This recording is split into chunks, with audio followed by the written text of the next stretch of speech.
Yes, amazing. Welcome, everyone. Everyone's joining in. Hi. Videos on. Great. Welcome all. Videos on are amazing. We love to be able to see everyone. If you can have your video on, if you're having lunch or something, that's totally fine. Video can be off, but we love being able to see you. Everyone's joining in. Amazing. Welcome all. We have some amazing plans for today, and I'm just so excited to be here with both Josh and Vera. So excited all the people that are joining in. Hey, just as we get started, we'd love everyone here to share in the chat. Where are you? Right? Where are you in the world? And also, what do you do creatively? Right? Where are you and what do you do creatively? What is the things that you offer or the things you would like to offer and what you're up to? So we'd love everyone just sharing some things in the chat just as we gather and get everyone underway as well. Honestly, I love being able to connect with both Vera and Josh. We have run that webinar separately actually before in the past. Just so excited that we've sort of combined forces for this one as well. So I know that some people here know Josh, but not Vera and myself, and vice versa. Some people know me and not the team. Some people know you, Vera. So honestly, it's just so important to be here, and we're honestly just really excited. So, look, the topic is a really powerful one. We're going to be talking all about books, right? Book illustration is our topic. So we will be getting into that very soon, but just having a look at the chat, seeing everyone posting things in. Yeah, where you are, what you do creatively. I love that. So many good things here popping up in chat. So Toronto, Canada, people in Canada, amazing. South Africa, Pittsburgh, nice. So many good things. LA, nice. Oh, I love it. Everyone is in lots of different places. We do primarily actually in my business end up working with people in the US and Canada primarily, occasionally outside of there as well. Obviously we've got Vera from Canada and Josh from the US here, which is fantastic today. So I think we should get underway. So would love Josh, do you want to introduce yourself and we'll get into it? All right, over to you, Sure. Yeah. Josh. Thanks, Logan. Yeah. Like I said, my name is Josh. I am an illustrator I've been working in children's books since I think 2016 is when I started doing my first professional published children's book. I've actually been a professional graphic designer working for myself since 2009. So I've basically been a freelancer, quote, freelancer since 2009.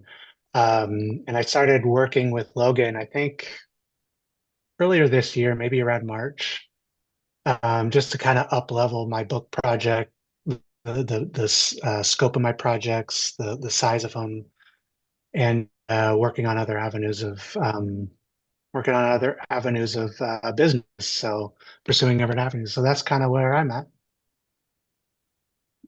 Amazing. And then Vera, over to Yeah. you. Would love to hear your intro.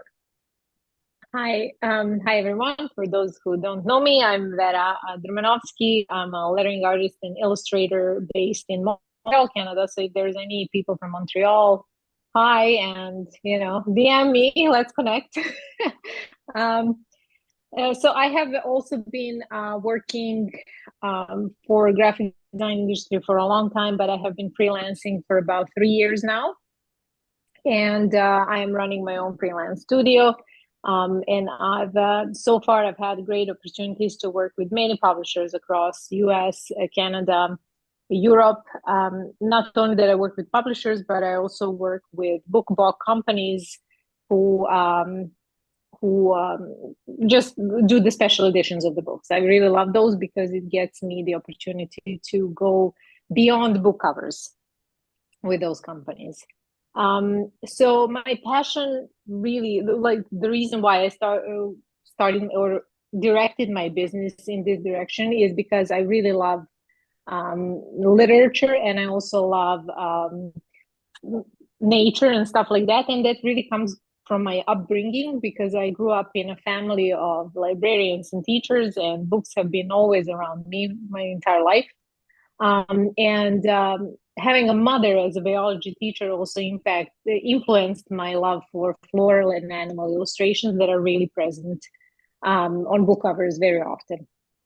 So After years of really perfecting my skills, because worked really, really hard to try to get my art to tell the stories, to tell the narratives of the books, that really wasn't enough. Like skills are important, of course, but I realized that I needed help to get my work seen, because it's not just about having great work, but it's also how to get the right people to see the work.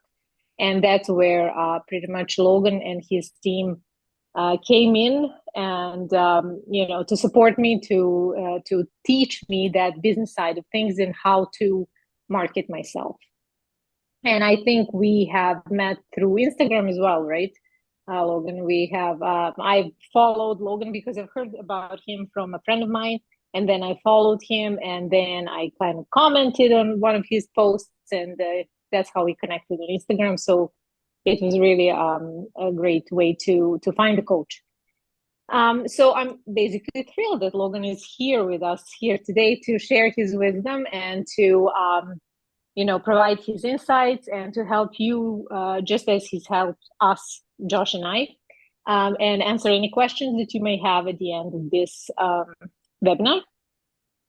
For me, working with Logan has really been pivotal for my career. And not only that, he helped me like set the clear goals and strengths and strategize my marketing strategy for my business. He has also helped me figure out what is it that I wanted to do. And that is pretty much, I wanted to break into the book illustration business. So only this year, I have illustrated 13 book covers. And that put my goal was 10. And that put my overall number to 22, which I can't believe I've illustrated in about a year and a half, 22 book covers. And still have a few more lined up for me. So that also helped me grow my monetary goals, my financial goals. I doubled my financial situation since last year, and also like grew my goal for the year by 15% already, and I still have another quarter to go. So it's been really a crazy year, and I have only Logan to thank that for, and his team, because they taught me how to do this, how to get my work seen. And those for you who haven't met Logan, so he is the business coach, and he specializes in creative businesses. So as a creative himself, he understands how to help us because he used to run his creative business for 11 years. He has a master in entrepreneurship, my tongue twister always. And he has collaborated successfully with universities and creative programs worldwide, guiding creatives in their growth. Logan has also worked with hundreds of graphic designers and visual artists across America and Europe, leveraging his business experience and knowledge to help them succeed in their businesses. And he's empowered many to leave their day jobs and start their dream freelance business or their businesses and increase their incomes from 1,000 to 5,000 to even 25,000 and beyond. When I met Logan, I think I was making about, I don't know, 500, something like that a month. But now I am almost there, reaching 5,000. So thank you, Logan, for your help. And I'm sure everybody is like really super excited to hear from you. So over to you. Amazing. So lovely. And thank you for that lovely intro, Vera. Lovely to be here and connect with everyone here. Honestly, I love being able to do this sort of webinar because it's really about also hearing from Josh and Vera in terms of their experiences, right? So I'm going to be sharing some tips, some knowledge, some different things, but we're also going to get Josh and Vera both reflecting on some of the things from their journey of growth as well. So I'll share a couple of quick things. One really exciting thing is that we are going to give away 3 freebie coaching calls with myself. I love being able to do these and get connected with people. We also will be giving away a whole bunch of other calls with Paul, who is the creative business specialist on my team as well. We'll be giving a ton of those calls away, which will be fantastic. So what we do have is basically a quick survey, a quick form that you fill in. Honestly, I would just love every single person that's on this live or watching the recording to fill that in because we would love to see what you're up to. filling in the survey alone, you're going to learn a whole bunch of stuff about where you're at. And we'll go through and pick 3 people to get on calls with me, and then a whole lot more to get on calls with Paul. So the chances of getting one of those 3 coaching calls is very, very high. But ultimately, the survey is also designed for you to do some self-analysis of where you're at. What are your challenges? What are your dreams? And everyone that fills that in is always like, oh, that was really, really helpful as well. It takes about 5 to 10 minutes to fill in. Everyone that's on here live, if you can just click that link I've just popped in the chat, so it's just open in the background. Don't do it right now because we're going to be on the call together, so you can get the most out of the training. But we'd love you to fill that in afterwards. That would be fantastic. If you're watching the recording, we always have lots of people watching the recordings. Then we'll make sure it's in the email we send out as well, and also on the link there too. Awesome. Okay, so we have lots of good things we're going to dive into, and this ultimately is a training around breaking into book illustration, and it's for several different types of people. Right? You might be someone that is like, hey, I want to break into this industry, right? It's scary. I don't know what to do. I don't know where to start. It could be that you already have an existing creative business and you're doing other things, other types of, illustrations or graphic design type work. And you're like, book illustration. I want to learn more about this and I want to break into it, right? So it could be a new thing. Or you might be like, hey, I don't really have a business right now, but I really want to get things moving. And I'm excited about this idea of book illustration. You might be someone that's tried. Right, we often see that as well. You might have had a go. You might be like, I've been trying to make it work, and maybe you've even had the odd project, but you really want to heighten what you're doing and really get it working to build a sustainable long-term business. So ultimately, this is really about using your creative skills, right? Using your heart and your mind to create incredible designs that you can then actually make money from, meaning that you can actually have a career in this. This is something that you can work towards doing full-time and be your livelihood as a full-time creative. Really, really important. So the first thing that we really wanted to jump into is why? Like, why book illustration? Like, why is this something that we're talking about? Why is it something that we're running a whole webinar in? Why is it something that both Josh and Vera are involved in? And there's basically several things I'm going to jump into around this. The first thing is just that you can charge a good amount for this type of work. I think one of the big challenges people have when they, want to be a full-time creative and do their work is how to actually apply those skills and that knowledge, right? How do you take your creative abilities and actually apply them in a way that you can get paid properly, right? Paid good amounts for what you do, right? I'm sure there's people here right now that have tried different things. Maybe you've tried putting your designs on like print-on-demand sites, for example, is a common one, and you're just like, it's not working, right? And even when it does work, you're finding that you just get paid such a small amount. Right? We notice this all the time. Anything that you're selling something in your business, which is like a low ticket price, right? We're talking basically anything under $300. It could be that you have an Etsy store, you have sticker designs, you're doing something on print on demand. One of the big challenges is that it's really hard to get those things working, right? Because it's very competitive. Right? There's a lot of people doing these types of things. And even if you can get it working, you can start making some sales. You have to sell so many items every single month to make a sustainable business, to actually get your thousands of dollars you need every month to make this a full-time thing. Whereas when we get into something like book illustration, suddenly we can actually charge decent amounts for what you do, right? You can actually start seeing a return on that time. So rather than putting your heart, your energy, your soul into it and working 60-hour weeks and making, $5 an hour, it's like, no, like you should actually be making really hundreds of dollars per hour for your time, right? Because there's so much value here. So really applying your creative skills to something like book illustration is a really fantastic area because you can charge good amounts for that, right? We're talking, yes, hundreds of dollars for design, sometimes thousands of dollars.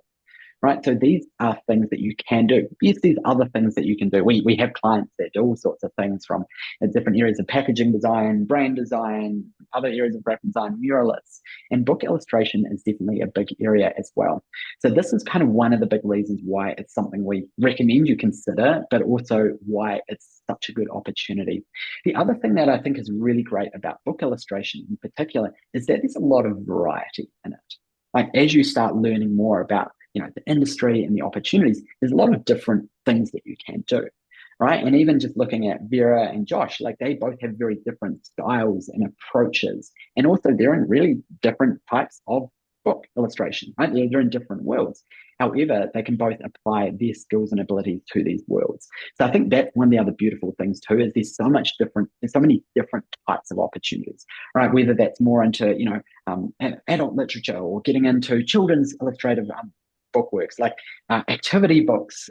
Sometimes people even kind of start blurring the lines of what book illustration is, right? Some people end up in other different areas. Even, magazines arguably is like, it's not quite book illustration. There's a lot of blur between things like the magazine industry and, areas within book illustration as well. So I think as creatives, one of the big things that people are looking for is diversity within their work, right? As soon as something becomes repetitive, you're doing the same thing again and again, things get really boring, right? And it can actually really crush the creative soul.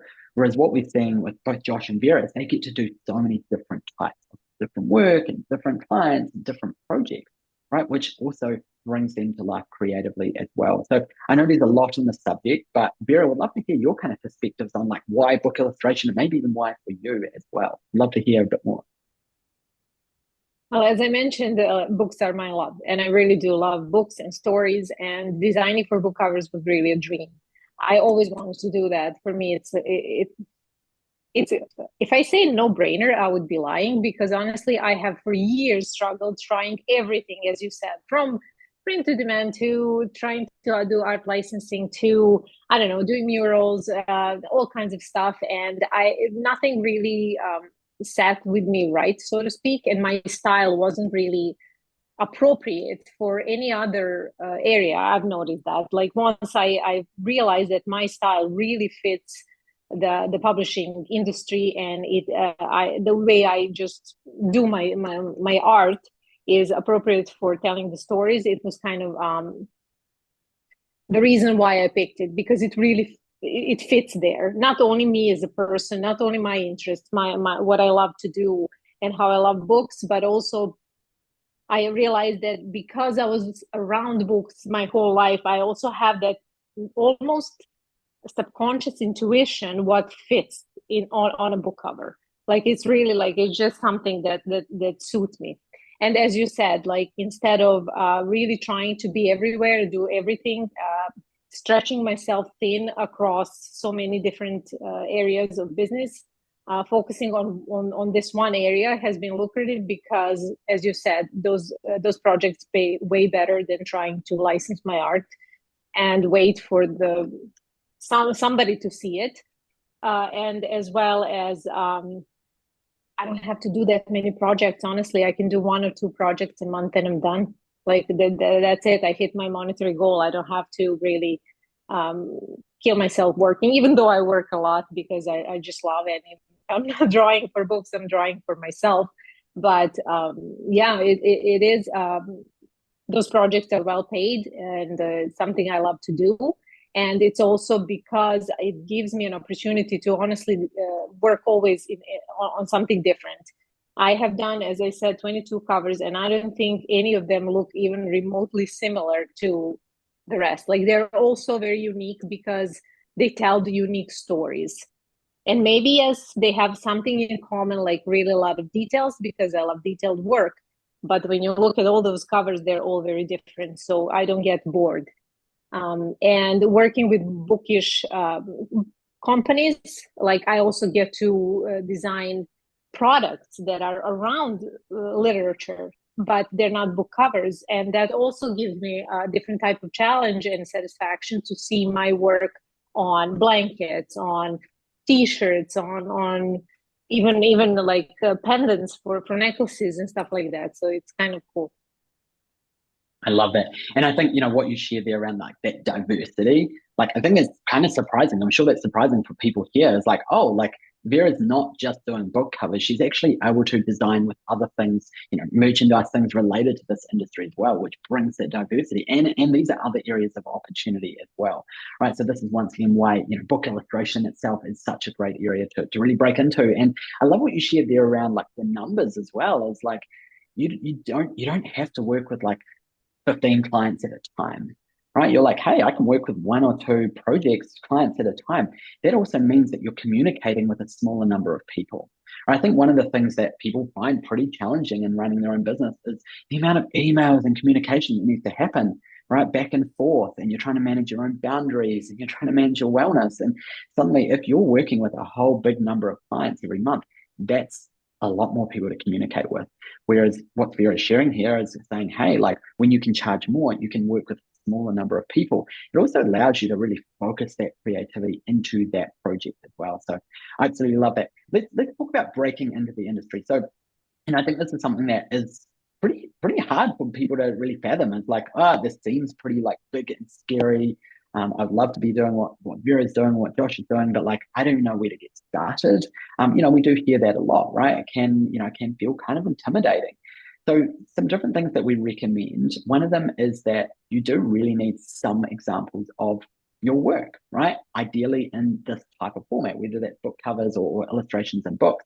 You need to have some examples so that if you are going to talk to someone who's potentially going to work with you, they have a book or something they need you to work on, they need some examples of your work, right? They need some proof that you can actually deliver the thing. Now, I will say here, did you hear me say some? I was like, some examples. You do not need probably as many examples as you think you need, right? Yes, as you get deeper into your career, you're going to build a more of a thought through and more detailed portfolio of examples and projects and things you've done. Absolutely. Just like Josh and Vera, they've built up more and more for their portfolios. But actually, often to break in and get started, you don't need too much. So there's a couple of different things that you can do. If you don't really have any examples that you can use right now, well, you could create mock-ups. We see this as a great approach that people use, right? So this is not a real life project. This is really mocking up into onto a book cover or some examples of internal illustrations. Now, you could take existing designs, you could take existing work and mock it up in a way that it is actually this is what this look like on a book cover. Right. So there is often opportunities to do that. So it's basically a pretend example of a project. Now that's one thing that you can do. The other thing that is really popular is what we call personal projects. Right. And Josh will talk to this a little bit more as well, because I know this is something that, you were really able to break in because of that. Personal projects is effectively an opportunity to showcase your skills on a personal project, something you're basically not being paid for, but you're able to utilize your creative skills and showcase in this sort of format, right? You don't need lots of examples, right? Just a handful, sometimes even one, two, three examples can actually get you that first opportunity. What we see all the time is people go, oh, I first need to work on my portfolio to get into this new industry. And we're like, yeah, it's true. How long are you going to work on that for? Oh, I think I'm going to work on that for a year. And then I will start trying to talk to people, grow my business, message people, start that marketing stuff. And we're like, it doesn't need to take that long. Right. And what then happens is they kind of don't. They lose motivation, they lose energy, or they start creating a portfolio not based on what people are actually interested in. So the sooner that you can actually start talking to the potential opportunities out there, the people in this industry, the better.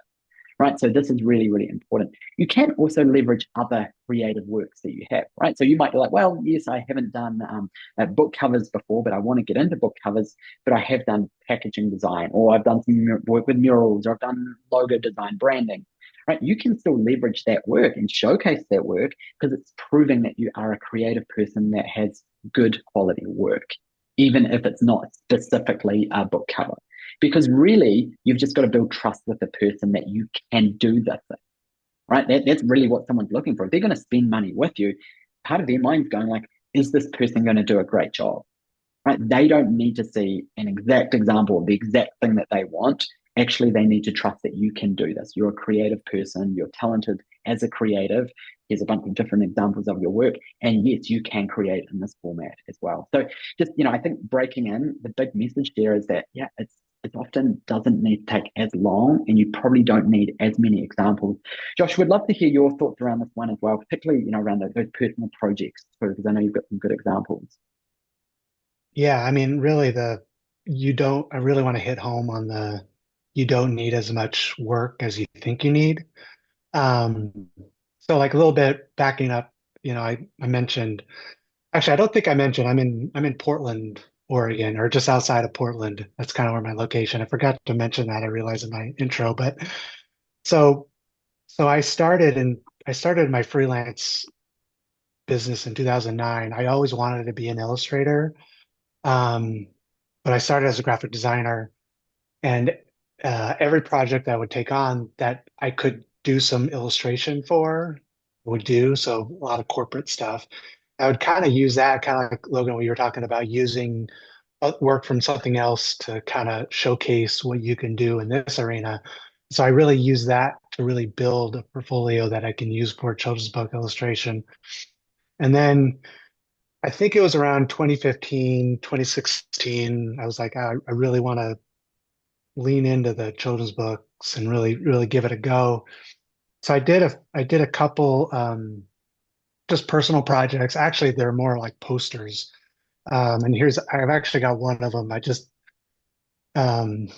did this poster and then another one, which I can't find right now, but posted those online, and they actually feature Portland. There are two posters that featured Portland, Oregon. So I posted them online on my portfolio, did a little bit of SEO, tagged Portland, Oregon, and also posted them on Behance. And I got a couple of book projects that were more of a regional book projects. So and then I finished those projects, and they were like small book projects.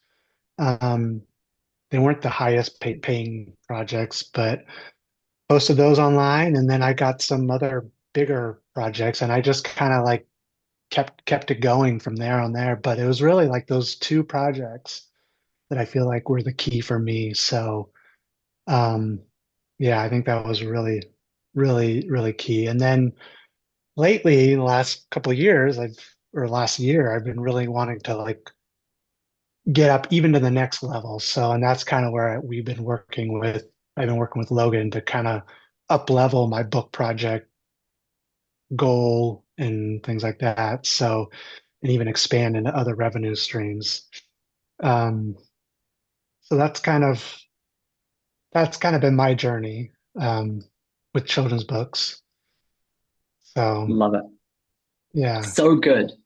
And it's so good to, to hear your perspectives on this as well, Josh, because I think, it's for everyone here, like it's often trying to take this beyond like an idea of like, oh, could I do this? How could I do this? What would that look like? Like here's a real life example of what Josh actually did, right? I love that you're able to even, show that poster there as well, because I think, it's trying to take these ideas conceptually to like, okay, what can I actually do?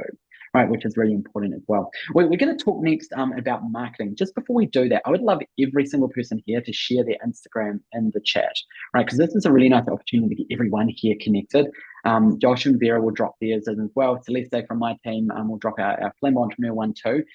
We'd love to connect with you. All three of us would love to really get connected. And yeah, we can do follow each other and all those good things there. Maybe even start some DM conversations too.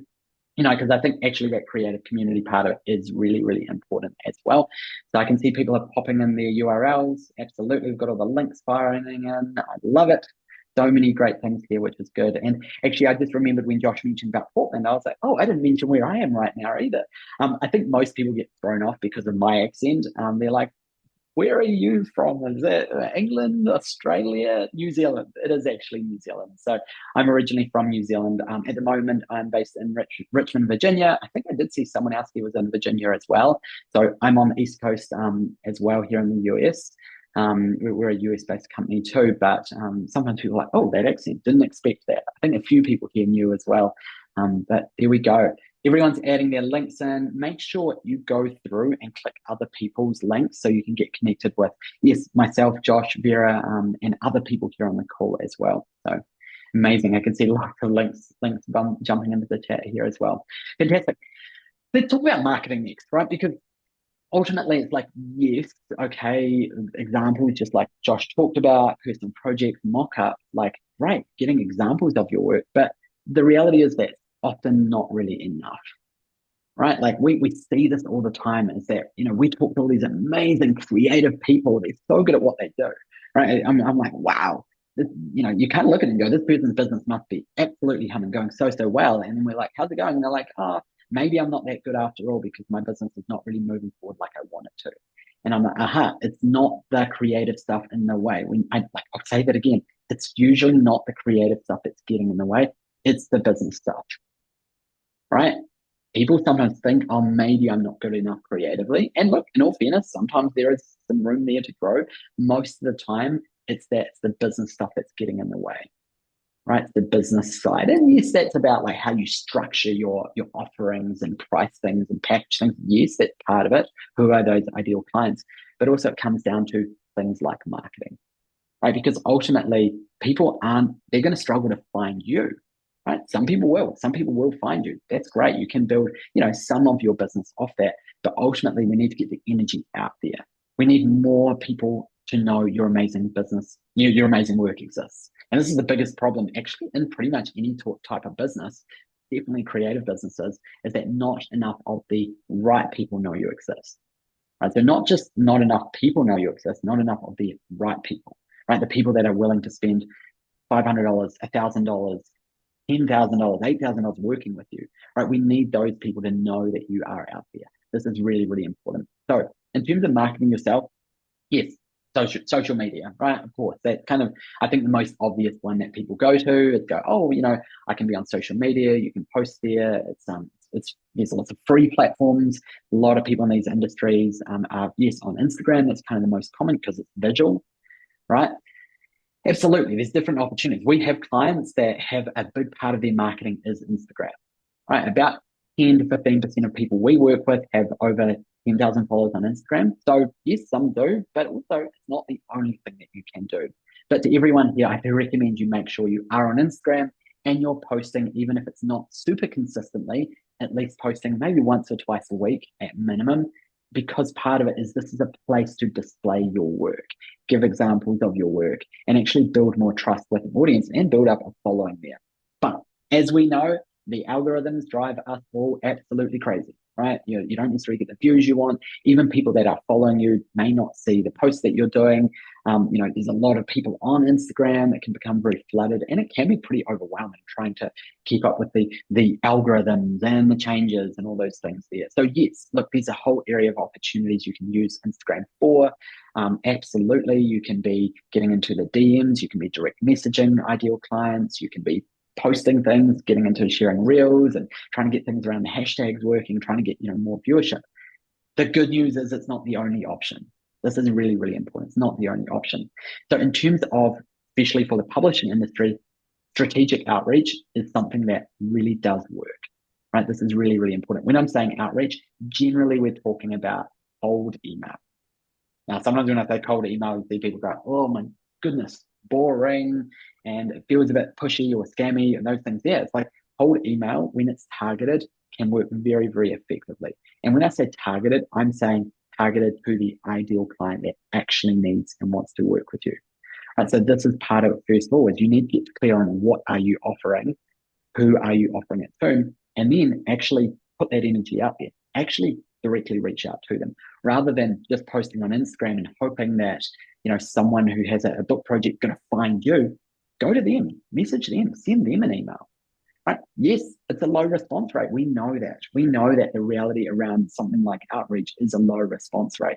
Just give everyone here some numbers. A 10 to 20% response rate is actually okay. Right? So that says if you send 100 emails to people that do not know you exist, that are in your ideal target market, you might only get 10 replies. I'm not saying 10 projects. I'm saying 10 replies, 12 replies. Right? That may feel like that's a failure. Actually, if one of them then says, yes, they want to work with you, and you end up going through that process, it all becomes very worthwhile, especially when you're selling something with a higher ticket rate, right? It's not really worth sending cold emails if you're trying to sell something for $100 because of that reply rate, right? So there are other things you can do, but it does need to be quite targeted. You can also get into forming partnership and really that relationship building side, the networking side as well. And this is something, we'll hear a bit more about from Vera as well, but there's so many different ways to really connect with people, right? Now, you may hear the word networking and say, oh, I don't want to do networking. That's terrifying. That's scary. Well, guess what? Everyone's doing it right now, right? You've got to share your Instagram and you're going to get connected with some other people, right? These could be people that know someone that can help you or know someone that knows someone or may have a project that they need extra support on or to pass to someone else. So we hear this, people do say sometimes, oh, but all of my audience is just other creatives. And I'm like, great, that's still an audience, it's still a community, there's still a network as well, because often through other people, other creatives that can end up getting you to the opportunities and the right people that you want as well. So, Vera, I would love to hear you kind of talk to the sort of the marketing side a little bit more as well. Yeah. I'm kind of going to add on to what Josh used to say about the passion projects. They are pretty much the backbone of my early marketing when I didn't have a lot of projects. So I also did a passion project. I have redesigned 9 dust jackets and printed them and physically did a makeover of the dust jackets for Herman Haas collection, and I made the binding box, and it looked like really exclusive and beautiful. And I took a shot at, like, I photographed it. I made some animations. Like, it was a huge project. Mainly because I love Herman Hesse and I really wanted those books to have better look because they were awful and old and just too simple. And so when I did that, I have done some online research and realized that there are blogs out there who are dedicated to literature. And I have also found a blog that is dedicated to cover designs. And I reached out. It's called Spine Magazine. I don't know if it's still active. It was a while back. So I reached out and I asked if they can feature my project there. And they have asked me to actually write an entire article about the process of designing those covers. And that's where I realized that on that platform, a lot of art directors are hanging out, and they are also posting their projects there, and they're also talking about their processes and stuff. And that's where I was spotted. I was spotted by the Penguin Random House, by an art director from there. And that's when I got my first book cover. So my point is, like, go beyond what is, try to be innovative, try to be a scientist, right? Try to experiment, see what works. Yes, for sure. I did some cold emails as well, and I got some jobs through that too. But once, I just want to encourage you that keep doing it, because all you need is one shot, and that one shot is going to open the doors. And once you have that one big shot, you will your clients are going to do the marketing for you. Right now, it's just snowballing because my clients follow each other, and every time they post the cover that I did, a lot of other publishers and other art directors see that. They don't maybe necessarily at that point follow me because they can't see my Instagram, because, as you said, algorithm is just terrible, and not even my followers see it, let alone somebody who doesn't even know I exist. But publishers follow each other, and they keep an eye on the talent out there, and they're going to be later on your biggest marketing tool. Do the good work and they will come.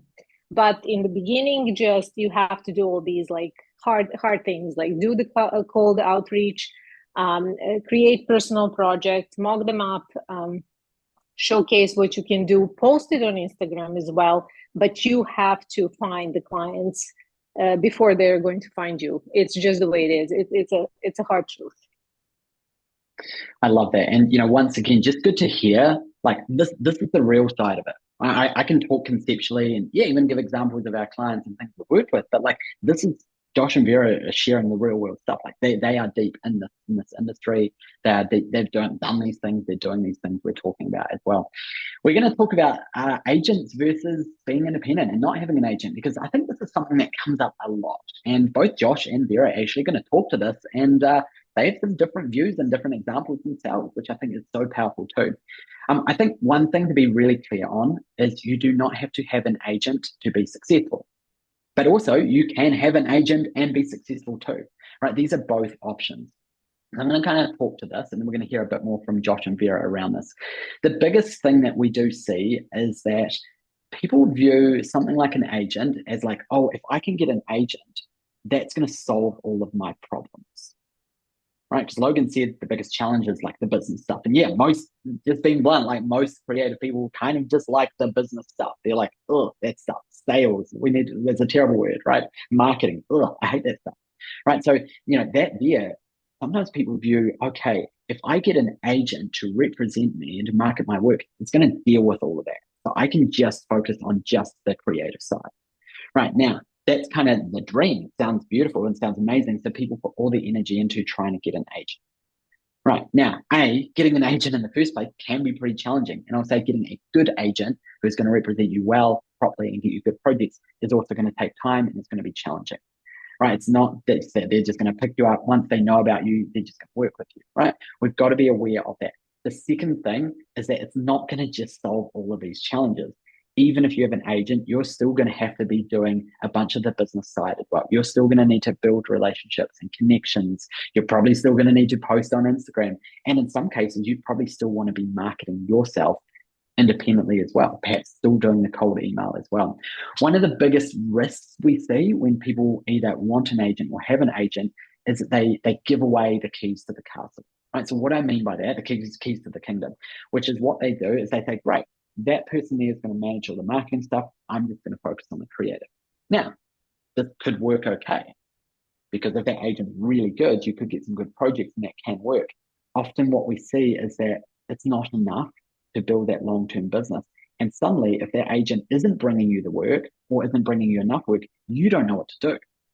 You're like, well, I guess it's up to the agent and it's just going well or going badly. You lose control over your own business. This is the key. You lose the keys to your own business. It's really, really important that you do focus in on the marketing stuff. You do figure out the business stuff because you need to control that yourself, with or without an agent.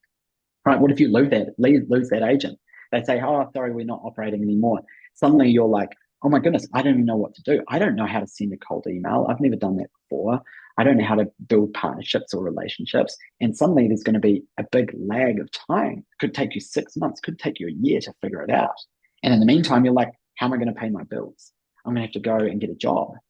Right? Instead, you actually do need to lean in and figure out that harder stuff as well, with or without an agent. Right. So this is just really, really important. And it's the things that we see too often is that people think having an agent is going to solve all of that marketing side. Right. And look, you can have an agent, you can work without an agent as well. I'd love to kind of open up to both Josh and then Vera around this. So, I know you've got different examples here as well. Josh, what are your thoughts and examples around, having an agent and your situation? I'd love to kind of get you sharing a bit more about that. Sure. Yeah, I've had an agent. I think I signed up with an agency 2 years ago now. And before that, I was working on my own. So I had done children's books before having an agent. And I think I always viewed it kind of like what you were talking about, Logan. I knew from talking with other illustrators and authors that yeah, it's not a silver bullet in terms of solving all the problems and because it sounds glamorous, right? I have an agent. I've got it made. Especially, you think about Hollywood and things like that. And even when I signed, I mentioned it to some of my family and friends, and they look at me like, "You got an agent?" No, it's just one part of my strategy, right? It's so the way I look at it is, and you kind of talked a little bit about it. It's like, you know, I've got to at any moment be ready to take everything back on myself, all the marketing, which I still do a lot of the marketing myself, just because I want to. But yeah, I've got to be able to do all that myself, which I've done in the past, um, in case the agency goes away. I do like my agent. They have gotten me indoors that probably weren't available to me before without an agent, or maybe that was a little trickier to get into. There's kind of a coaching aspect to having a good agent. They can really coach you through certain situations, how to negotiate a deal or things like that. That's specifically for this specific situation. They do take some of the marketing off my plate. You know, with the caveats that we've already mentioned, knowing that you know there are some things that you have to give up. But yeah, it's some of the cons. It's not a silver bullet. They do take a percentage of the fees, so you have to count that in. So there could be a cash flow issue because sometimes the money's got to go through the agency before you get paid, and there's a tendency to get complacent, um, with just feeling like, okay, I'm just doing the creative work, everyone's doing the marketing, so you still have to be on the ball on top of that. So um, yeah, I mean, like I said, I like my agent. They've actually gotten me some really good deals in the last 2 years. But those are just some things that, you have to keep in mind. So, yeah. I love it. So, so powerful, and so getting your perspective on that. Vera, would love your perspectives and experiences around agent versus not agent and what that kind of looks like for you. Yeah, I don't have an agent, and I have been thinking about it. However, the reason why for now, I'm not saying I'm never going to have it, but for now that I don't think I need one is because I'm still able to manage everything that a business needed, that the business needs to be managed. I still have time to respond to all the emails. I have that control. Maybe I'm a little bit of a control freak and I just have a hard time letting it go. I don't know.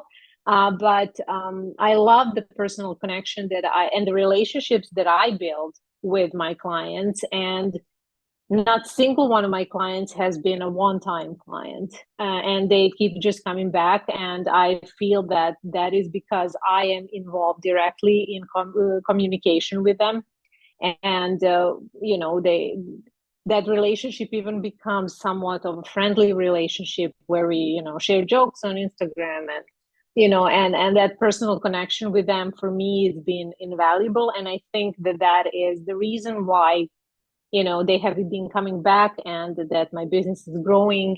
And a part of that relationship that I have with them is a key.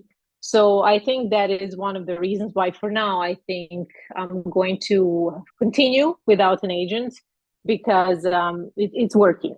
Maybe at some point, if this gets out of hand and I just can't manage it all by myself, I may consider getting one.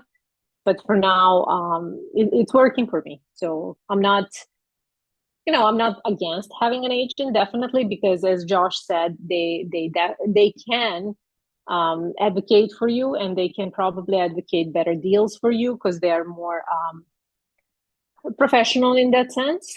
But then at the same time, your clients don't get to know you. And I think I like that. I like that personal aspect of dealing with my clients directly. I love it. I mean, I love being able to get these different perspectives for everyone here as well, whether you're watching the recording or you're live, because I think ultimately there is lots of different ways to do this, and there's lots of different ways to build a creative business as well. And part of this, Vera talked about this earlier, is the experimentation, like being that scientist and trying different things. And you could be trying working with an agent and seeing how that feels and how that looks. But I think very, very important to understand that that silver bullet. It kind of doesn't, it's not really that agents are a silver bullet. You need to still do these things yourself. You need to know how to do this. And part of this is sometimes doing those things that are hard, right? And figuring out that business side of what you're doing. If you want this to be a creative business, we've got to remember that, yes, the creative side might be sorted. You might be great at that. It's the business stuff that, you've got to lean in, you've got to learn, you've got to take action in that. So what we're going to take you through next is really just a bit of some things around mindset. Illustrator's mindset, because I think there's so many good things around this that can come up, for people as well. We do have a couple of questions that were sent in. We may or may not get to them with our time. We want to keep an eye on that. But what we want to talk about next is that mindset side. So this is going to be part of the journey. It's part of Vera's journey, Josh's journey as well, is working on growing things like confidence, things like resilience, right? The mindset journey is real for every single person in business. Right, I've been running my own businesses for, I think, over 15 years, actually. Yeah, I'd have to count the years. And I know that for me as well, yes, even though I teach this stuff and I coach people, there's different mindsets as I grow up and grow in different areas of my business too. Mindset is something that never ends. So different things that come up for clients we work with, self-doubt, right? That's very, very normal. I'm sure everyone here on this call has experienced some level of self-doubt. right? Maybe I'm not good enough. I see all these people out there being successful, but maybe I can't be. Maybe my creative work is not good enough. Maybe I don't have a work ethos, or, they look like they're hustling and I don't want to hustle. Yeah, we don't want you to hustle either. We want you to find smart ways to grow a sustainable creative business. So I just want you to be very aware, very normal, but these are also things you're going to need to work through. And I'm not saying just get past, I'm saying you're going to have to go through these different challenges that come up. Comparison with others is super common, right? We all look at Instagram and go, oh, look at their amazing creative work. They seem to know what they're doing, and I don't know what I'm doing. I'm kind of making things up and trying to figure it out as I go. Most people are trying to figure things out as they go as well. Most people compare themselves to others. You do not see the behind the scenes on Instagram. You don't see the frustration or the tears that can happen behind the scenes either. So we've got to be very, very aware. The other things when it comes to that, that mindset is really understanding that you do need to do both the creative side and the business side, right? We've talked about that a lot today, right? And I hope that's really, come through for everyone here, and through what Josh has said and what Vera shared as well, is that it's not just the creative work, right? It's really going, hey, there's a business element through this as well. And it's probably not going to come natural, and it's probably not going to be easy. And you probably don't start off with a bunch of experience. And that's okay, because there's things that you can learn, right? There's things that you can tiptoe into. There's things that you can test and experiment with and become that scientist too. So I think this is really, really important. The other piece of this is really understanding that there's a world of opportunities out there for creative people these days, right? It's very easy, and we see this, it's very easy to fall into scarcity mindset of there's no opportunities, everyone's seeing all the changes with AI, everything's more competitive than it used to be. There's so many people on Instagram, everything's really flooded. There is more opportunities for creative people than there ever has been, and they continue to grow, right? In different areas and different industries, even if you're not in book illustration right now, there's opportunities to get into book illustration, right? We talked about a lot of the different ways you can do that today. So I think it's just really an exciting time to be having this discussion as well, because, there is going to be more and more opportunities. These are industries and areas of opportunity that allow anyone to actually build their own business, right? These conversations we're having right now, it wasn't really possible to do what Josh or Vera were doing 50 years ago, right? It just wasn't a possibility. It was even harder 20 years ago. These things are getting easier. It's easier to market yourself. It's easier to be your own business, have this flexibility, this freedom to be able to work from home, to be able to earn what you want, and all these beautiful things as well. So lots of good things that we've covered in that. We are going to jump into the final pieces of today's training, because I do want to do wrap up soon. We do have a couple of questions I will dive into, and we'll see if we can get them answered before we wrap up. If you are here on live or you're watching the recording, I do really encourage you to do that survey that I mentioned. I'm going to pop that in the chat again. As I said, what we're going to do is we're going to select 3 people to get on 30-minute calls with me, and we're also going to select a whole lot of other people to get on a call with Paul from my team. Paul's amazing. He's based up in Maine, super lovely. Everyone always loves to chat with either myself or Paul. I would love everyone here that's either watching the recording, just click that link, fill it in. It doesn't take too long. Even if you take 5 minutes to do it, great. If you want to spend some more time on it, awesome. But I would love you to fill that in. You're going to find a lot of value in just filling out that form. And we would love to get on a whole bunch of calls with people next week as well, or even the week after. So just wanted to share that again as well. Let's just take a few minutes on a couple of these questions we got in here. Vera, I've got one for you that was sent in, and then one for you, Josh, just to kind of get some perspectives. Lettering. So the question that came in for you, Vera, is what does lettering play in your cover designs? Like, what role does lettering work come into it? Well, I always like to do this analogy when somebody asks me that question. Lettering in cover design is the same thing as a vocal in a song. It's that important because for me, just like a vocal in a song can either take the song to a whole new level and make the song memorable and amazing, it can also ruin it if it's not good. So to me, that's what lettering is. It plays a pivotal role in entire design because that is what is the focal point. People will first read the words. They will not look at the artwork. They will look at the artwork after they read the title of the book. It is just the way it is. it's subconscious and it's natural, right? You pick up a book first, you read the title, and if that title isn't designed properly, if it doesn't fit the whole narrative, because letters also have character, just like the character art. Letters can also carry that character in them, and they can tell the story. And if that doesn't fit the narrative, if the letter design doesn't fit the narrative, it can definitely stand out and be like it doesn't belong in that, on that cover. It doesn't tell that story. And to me, that's always what I think about first when I'm designing the covers. I think about the letter forms. That is when I do my concepts and when I start brainstorming, excuse me, I first start thinking about the type of what kind of letter style should be used for this particular story or this particular cover. And yeah, that's just probably the star of the show, and then everything else is supportive elements that are just as important. I'm not putting illustration behind, but it is a supportive element to the main thing, and that is the title of the book, in my opinion. I love it. So good and so very helpful. Yeah, it's great. It's so powerful as well. I've got another question here, and then we'll start to do wrap up. This one's with Josh. So, it's really around, you being stuck. How did you know you were stuck and needed to change something to grow your business to the next level? I know, for you've been through different levels of the business, but we'd love to kind of just hear even more recently what that stuck looked like and how you really broke through. Yeah. So, yeah, like I said, there have been like certain steps that I've taken or certain like ceilings I feel like I've hit and then that I've had to kind of work through. Um, and so back in 2015 that I kind of talked about, just wanting to break into children's books in general. I'd already done like I think I did a couple independent books with some friends of mine. So I also did some of that, but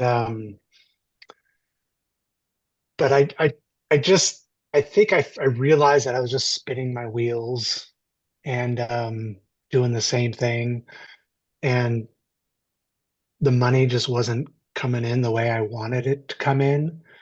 I felt like I was doing a lot more work than what I feel like I wanted to get paid.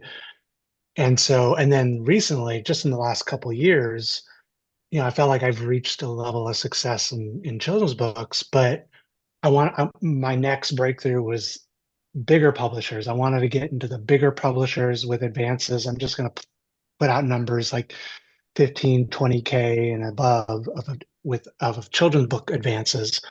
Um, and that was kind of like my next goal. And but I just wasn't getting that. So,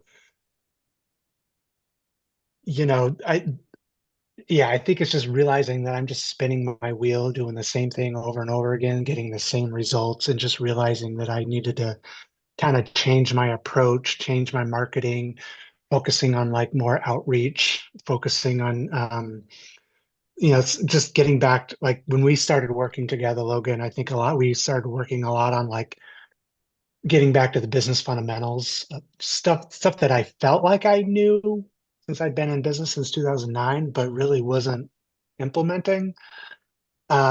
Just getting back to that and then moving forward.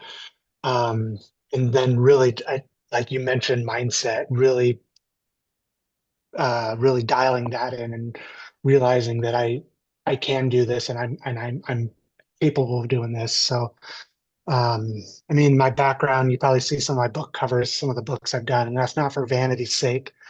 Um, that's just to constantly remind myself of what I've done and that I can do this and that I can push forward to the next level. So yeah.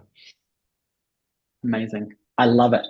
I love it. I think, once again, getting these real life examples of, both Vera and Josh's journeys is just so, so powerful. Because, we've worked with so many people at different things, right? We work with people who are like just starting, trying to figure it out, trying to break into actually having their own creative business.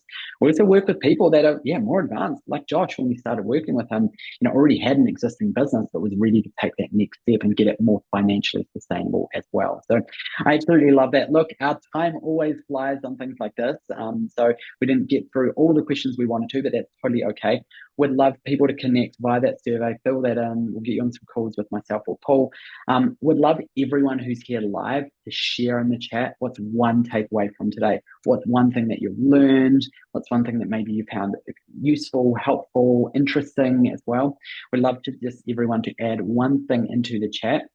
We always love to hear what people are thinking about, and also to really help condense those learnings for everyone here. So just take a moment if you're here live and pop something in the chat just in terms of what you've found helpful, interesting, useful. And I think, for this here, as I said, the big message we've really focused on here is that there is a lot of opportunities in lots of areas of creative business, specifically, we've been talking about book publishing today as well, but with that understanding that there's those two sides to it. There's that creative side.